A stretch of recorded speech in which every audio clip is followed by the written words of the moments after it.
promise তুমি জানাইছো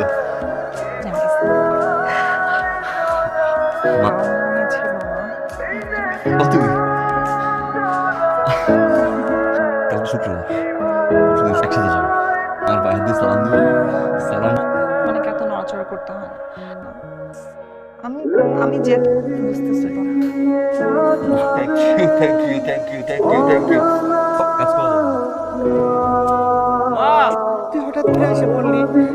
আমি একটু ভালো মন্দ কিছু রাইতে রাখতাম তোর লাগি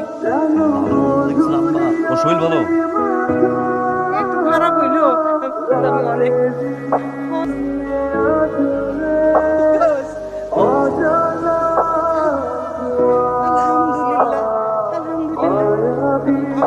আলহামদুলিল্লাহ আলহামদুলিল্লাহ তাড়াতাড়ি